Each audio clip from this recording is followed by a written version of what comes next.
RLP. C'est Maurice Méliès dans l'émission Mêliez-vous de ce qui vous regarde, mais surtout écoutez-moi.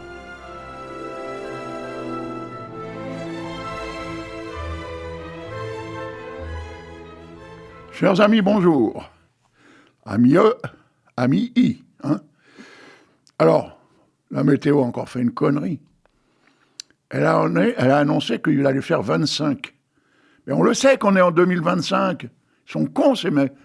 Comme si on ne le savait pas. Vous vous rendez compte, on est au mois de juillet. Depuis le 1er janvier, on est en 2025.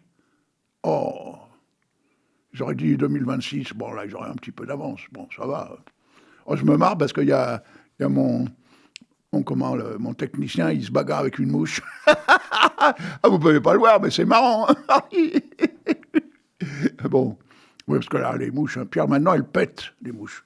Et ça sent mauvais. Ah, c'est incroyable. Je sais pas ce qu'elles mangent, mais dis donc... ok, elles mangent, ça dépend où elles vont, où elles sont. Moi, l'autre jour, il y en a une qui avait bouffé du caviar dans mon assiette. Ça sentait bon. Oh, ça sentait le caviar. Oh, ça sentait bon. Ça sentait la marée haute. C'était bon. Oh. Et je lui dis, espèce d'esturgeon. Elle n'a pas compris, elle s'est barrée. Voilà. Bon, allez, soyons sérieux quand même. Bon, on va pas raconter des conneries toute notre vie comme ça, Bon. Alors, qu'est-ce que je pourrais vous lire? Tiens, la terre et la mer. Ce fut écrit à Jérémie, en Haïti, en 2002.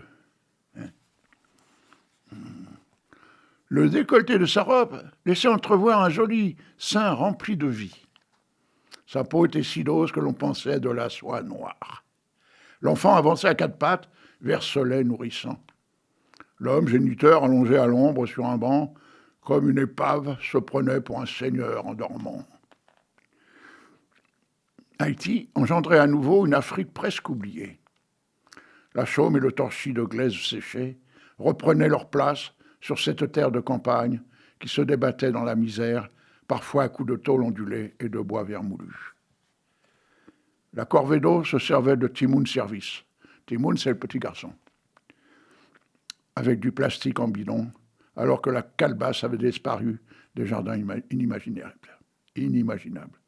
Seul le cocotier et le bananier se donnaient du courage pour donner à manger.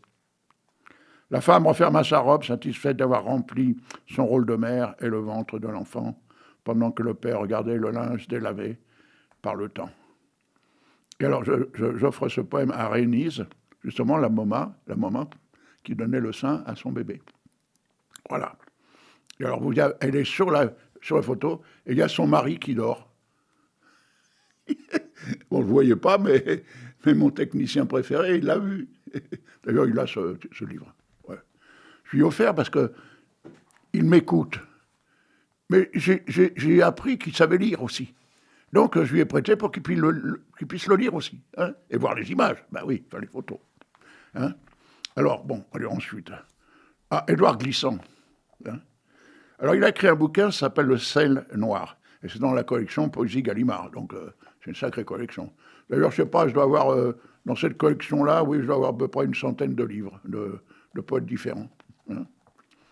Et alors là, il a écrit, bon, c'était pas toujours gai ce qu'il écrivait, Édouard Glissant. Maison des morts. Oh, bon. L'ému du scapulaire, sèche baie. Nous, acolytes, soutanes bistres qui s'ensoleillent sur des spartiates labés roux, nus de poussière, noyés d'un rêve d'ombre, ou peut-être rendus d'orteils au Canada dont il vint. Il brûle, astre décru de ce plus fond soleil, au miroir de nos chaux, de lui ses femmes, ses gaillères, ni un, au vent, ne le connut, ni les raïams, à louer Vinelli et rire gras sur sa cora. Dans nos têtes ferrées, le roi recommençait, rit nos démences, crie notre nuit, meurt nos délits. Voilà. Ouais, c'est un peu triste, d'ailleurs. Bon. Mais il faut bien lire un peu tout le monde, parce que si on lit que les marrants, on ne peut pas faire presque 500 émissions de poésie. parce que je ne vous l'ai pas annoncé, mais le 5 septembre, le vendredi 5 septembre, je vais faire ma 500e émission à RLP. Vous vous rendez compte de l'événement? Et là, on va faire un truc un peu spécial, hein. C'est-à-dire que je vais faire venir des copains à moi, des poètes, peut-être même des musiciens ou des chanteurs, et on va faire une émission qui va durer 1 heure. Ouais, pour que tout le monde puisse s'exprimer. D'ailleurs, je demanderai même à mon technicien préféré qu'il nous lise un texte qu'il aura écrit de lui-même d'ici là. Oh, il dit que non, mais... Bon, on verra. Je lui ferai choisir un de mes poèmes, voilà. Hein.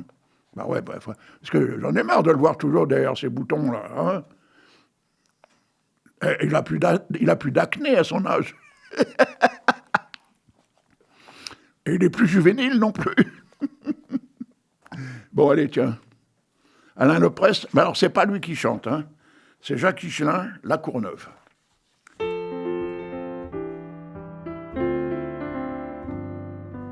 Le monde se noyait, place de la Courneuve.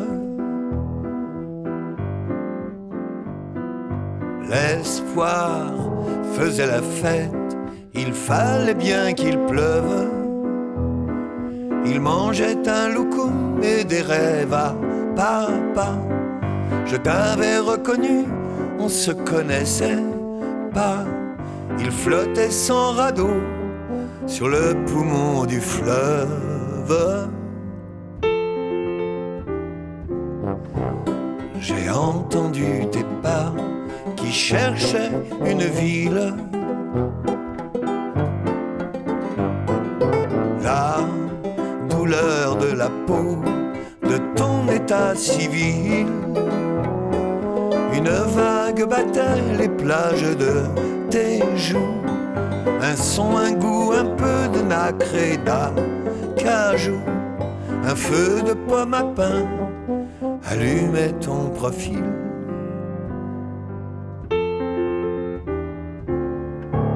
Entre la mer d'ici et les grappes d'agrumes, les épluchures bleues, un fol écho d'écume. J'ai suivi tes talons qui cousaient le trottoir. Sans cajot de citron, racontait ton histoire.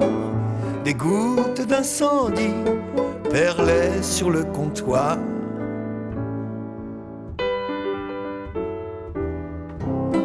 Un torrent vertical hachait nos silhouettes.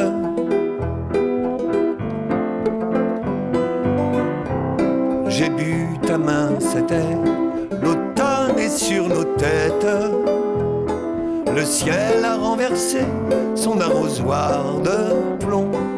J'ai rejoint ta pupille encerclée de néon. J'ai croqué l'arc-en-ciel qui poussait sur ton front. Sous les stands éventrés qui crachaient le cortège,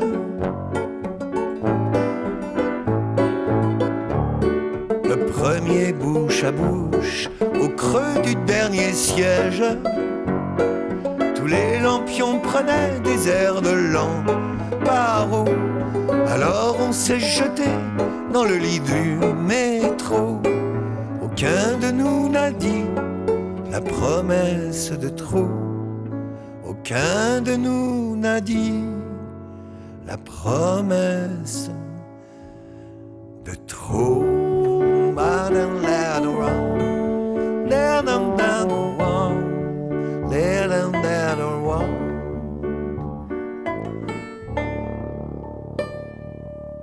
Et voilà.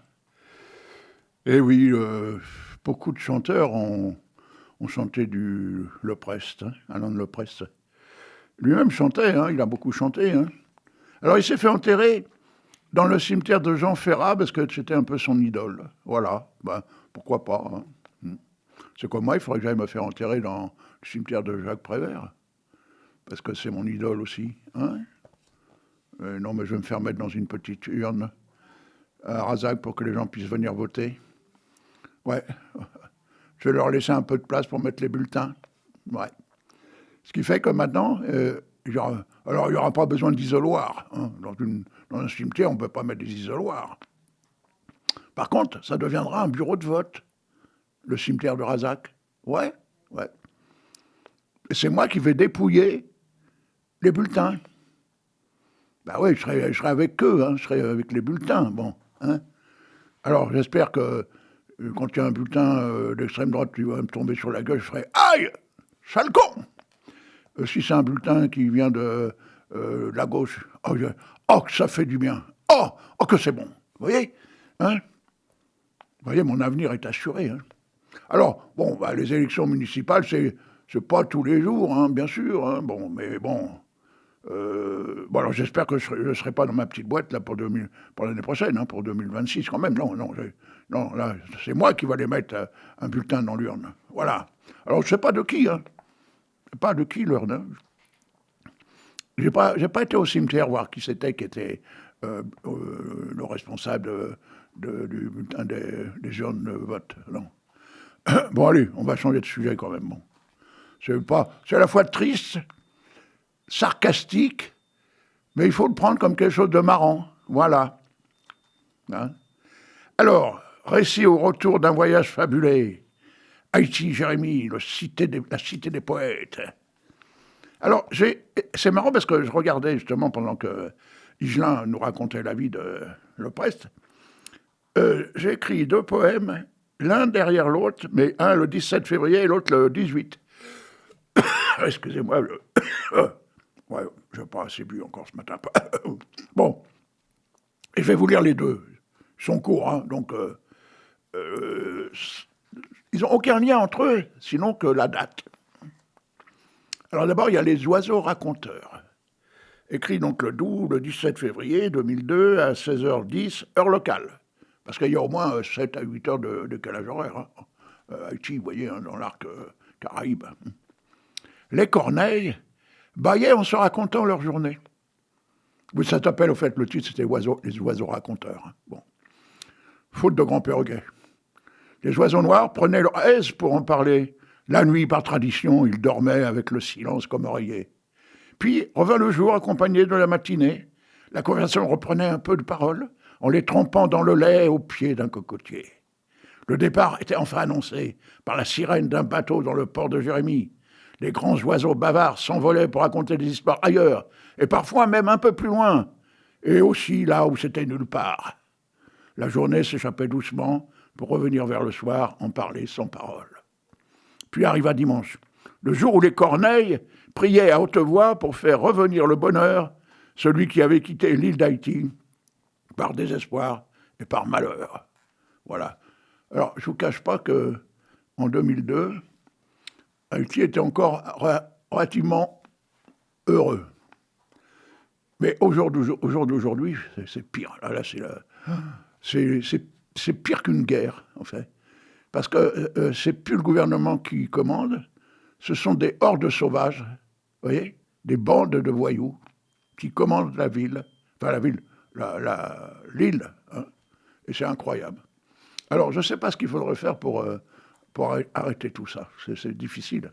Parce que dans le coup, même si la police existe, je pense qu'elle est maquée, hein, le gouvernement est incapable de gérer ce phénomène-là, et toutes ces bandes, il y en a de plus en plus, parce que ça rapporte du pognon, c'est-à-dire que là, ils rançonnent les vieux, les pauvres même, qui ne peuvent pas se défendre contre ces bandes armées. Hein, voilà.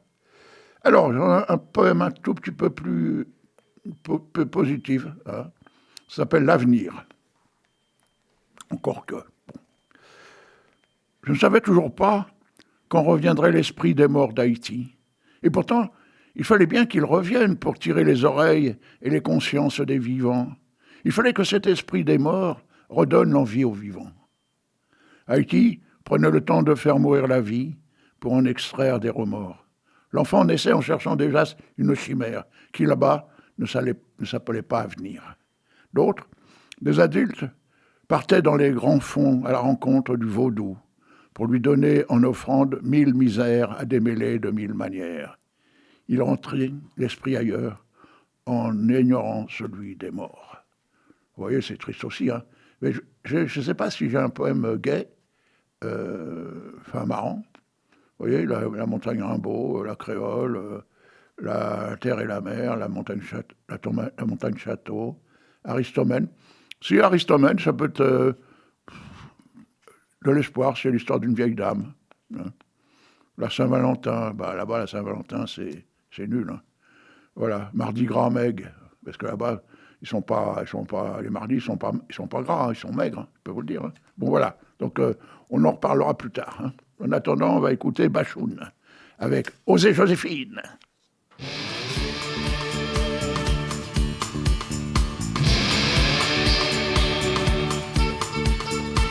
À l'arrière des berlines, on devine des monarques et leurs figurines.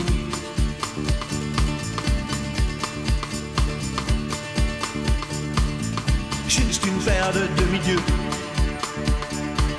livrés à eux. Ils font des petits, ils font des envieux. À l'arrière des dauphines, je suis le roi de Sénéra, à qui sourit la vie.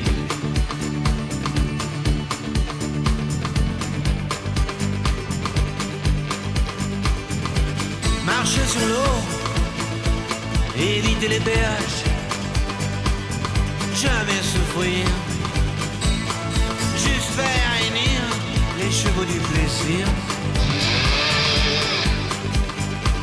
Osez, osez Joséphine, osez, osez Joséphine. Plus rien ne s'oppose à la nuit, rien ne justifie. Usez le soulier, usez l'usurier, soyez ma muse. Et que ne durent que les moments doux, durent que les moments doux. Et que ne durent. Osez, osez Joséphine, osez, osez Joséphine. Plus rien ne s'oppose à la nuit, rien ne justifie. Osez, osez, osez,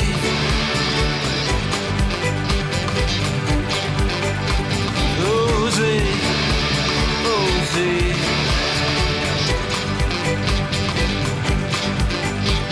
osez, osez Joséphine, osez, osez Joséphine. Plus rien ne s'oppose à la nuit, rien ne justifie. Voilà. Allez, osez, osez Joséphine. Ah, c'est une chanson qui a été très connue, ça. Elle passait souvent à la radio à une époque. Hein. À l'époque où il était encore vivant. Ben oui. Vous voyez, c'est toujours les meilleurs qui se barrent. Vous voyez, regardez les mecs comme Macron, ils sont toujours là. Hein. Alors, je ne vous parle pas de Bayrou, là. Hein. Alors, oui, j'ai oublié de vous dire, il veut nous retirer 2 jours fériés, Bayrou. Hein. Le 8 mai et Pâques. Et alors, figurez-vous qu'il voulait virer aussi Noël et mettre Noël au 14 juillet. Figurez-vous. Oui. Et Pâques le 1er janvier. Mais c'est incroyable. Il est pas bien, ce mec. Hein. Oh, qu'est-ce qu'il a dans la peau? Sans faire jeu de mots. Hein. Ben oui, parce qu'il est de peau. Hein. Peau de cochon. Bon. Et vous avez vu son ventre? Énorme, énorme. Ah, ça paye bien, hein, Premier ministre. Hein. Ah, ça paye bien. Hein. Et vous avez vu le président du Sénat? Oh, c'est encore pire. C'est encore pire que lui. Oh là là, ça me dégoûte. Moi qui suis tout maigre, je fais juste 126 kilos. Hein. Tiens, hier matin, je me suis pesé. Bon, j'ai retiré 1 kilo de vêtements à peu près. et 5 kilos de mémoire, j'ai enlevé. Ouais. Je faisais toujours 125 kilos, 126 kilos, vous vous rendez compte, hein? Mais oui, mais c'est pas 126 kilos de graisse. C'est de la matière grise. C'est pas pareil, vous voyez? Bon, allez, arrête de déconner, mais il est sur ton sort et sur le sort des autres. Alors, vous savez que nos amis, les poètes de Bergerac, qui font aussi une petite revue, alors eux, c'est un trimestriel. Ils ont la flemme de faire un mensuel, voilà. Hein, bon. Ils sont pas aussi courageux que moi. Moi, ça fait quand même 24 ans que je fais un mensuel tous les mois. Bah oui, c'est pas un mensuel tous les ans, hein, en fait. Ça serait plus un mensuel, ça serait un annuel. Bon, et alors, c'est celui du juillet 2024. Et là, il y a un poète qui s'appelle le professeur Guinaoek. Et je soupçonne que ce soit le père de Daniel Malbranc qui fait cette revue. Je soupçonne, hein, mais j'en suis pas sûr. Et alors, le professeur, il a écrit un poème qui s'appelle « L'arc-en-ciel ». J'aimerais peindre un arc-en-ciel, couleur de pluie, couleur de ciel, peindre des fleurs multicolores et des oiseaux plus beaux encore, peindre la joie, la vie, l'amour, et s'envoler tel un autour au bleu céleste et sans retour. Mais hélas, ma palette est sombre, mes pinceaux sont noirs, mes pensées sont grises, et mon cœur est au triste, et mes yeux ne voient plus les couleurs de la vie. Mon âme est en fuite, et mes jambes n'en peuvent plus de courir après. Donnez-moi, s'il vous plaît, vous, les gens charitables, quelques couleurs, quelques soleils pour ma palette, pour mon réveil, pour mon repos, pour mes rêves en technicolore, pour ma survie, après ma mort. Voilà. C'est beau et c'est triste. Bon.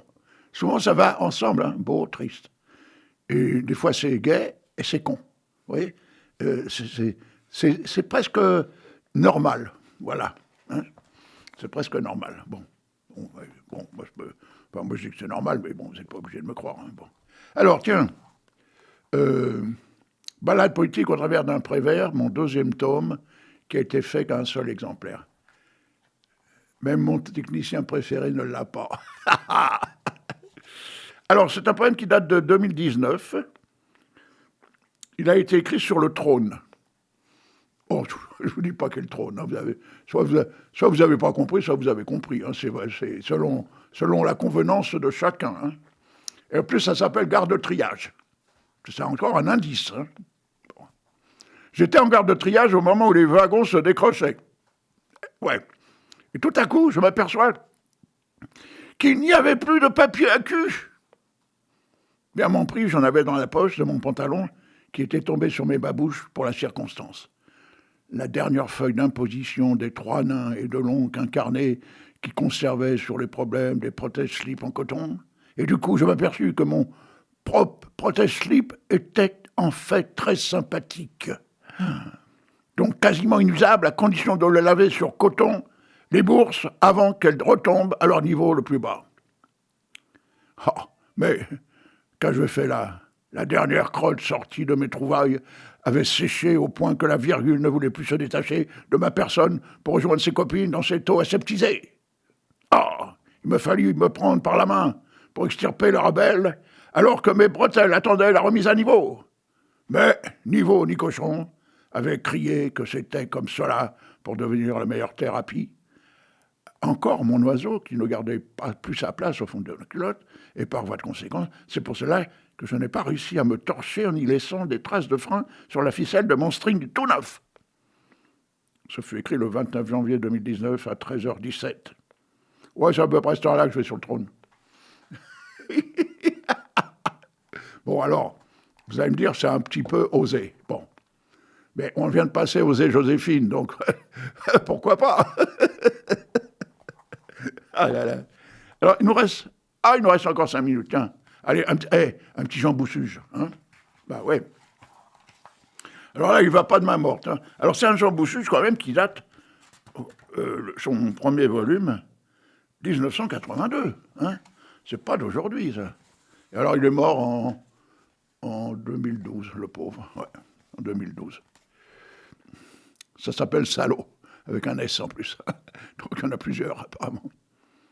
Tous ne sont pas salauds, hein. Les jeunes, oui. Toi, Bruno, mort trop tôt. Toi, Domi, qui m'a remboursé. Faites-vous partie du lot? Tous ne sont pas salauds. Être sport ne se juge pas en litres. Quel que soit le sport en question, ne tuez pas les arbitres, soyez sport et non des cons. Tous ne sont pas des salauds. Quelles que soient les élections, tu colles, tu décolles pour un nom. Quand le résultat est acquis, tu en pleures ou tu en ris. Tous ne sont pas des salauds. Hein? Tout fait partie de la vie, comme l'amour, la poésie, quels que soient les idéaux. Tous ne sont pas des salauds. Voilà. Ben, il n'a pas tort. Hein. Ben, il y en a quand même. Mais il ne les a pas nommés. Eh oui. Parce qu'il est comme ça, quoi, Jeannot. Hein. Il est comme ça. Il est comment je pourrais dire, un mec bien, quoi. Pour moi, c'est encore un mec bien parce qu'il nous a laissé. Moi, il m'a laissé presque 5000 poèmes. 4870, un truc comme ça. Que j'ai. Et je les ai en manuscrit. Et je me souviens que ma fille voulait s'en débarrasser. Ah, je lui dis, attention, ne touche pas à Jeannot. C'est un crime que tu vas faire. Là, elle a eu peur. Et elle m'a aidé à les ranger. Ouais, ils sont bien dans un coin très sec pour pas qu'ils s'abîment. Hein. De temps en temps, j'entends Jeannot qui gueule. Quand est-ce que tu me sors le poème sur le gendarme? Ouais. Quand est-ce que tu me sors le poème sur ma belle-mère? Merde, j'ai pas été marié. Vous vous rendez compte? Eh bien, on n'a pas beaucoup de temps. Hein. 2 minutes. On ne peut même pas passer Sanseverino. Il est à 2 minutes 29. Non, c'est le con. Il aurait pu faire une chanson à 2 minutes. Quand même. Bon, ben dans le coup, hein, Françoise. Françoise. Oh.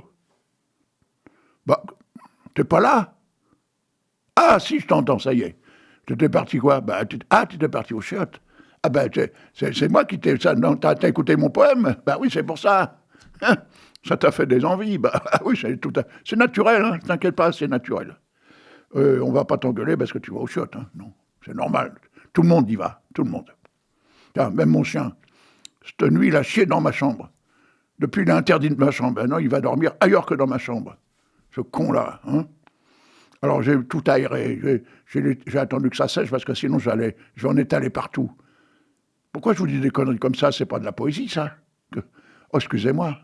Oh non, je vous promets, je recommencerai plus. Non. Bon, enfin, je voulais vous parler de mon chien. Bon, j'ai fait de la poésie sur les chiens, moi. Hein. Bah oui. Hein. Et eux, ça leur arrive le poète-poète. Enfin, bon, d'accord, bon, allez, arrête, bon. Bon, Françoise, bon, ça y est? T'avais assez de papier? Oui. Ah, t'as un stock? Ah, d'accord.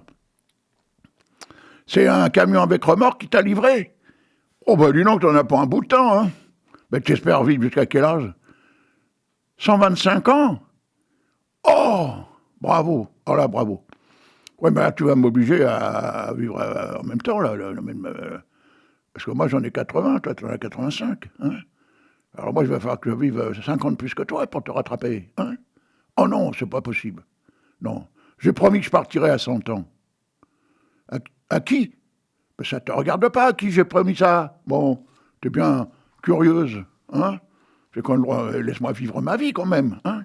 Non, mais quand même. Bon. Allez, je vais te dire au revoir, quand même. Hein.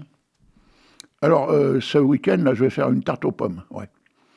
Bah, si tu veux, viens prendre un petit quartier de pommes, de tarte aux pommes, d'accord? Bon, ok, je t'invite. Allez, je t'embrasse. Allez, à dimanche.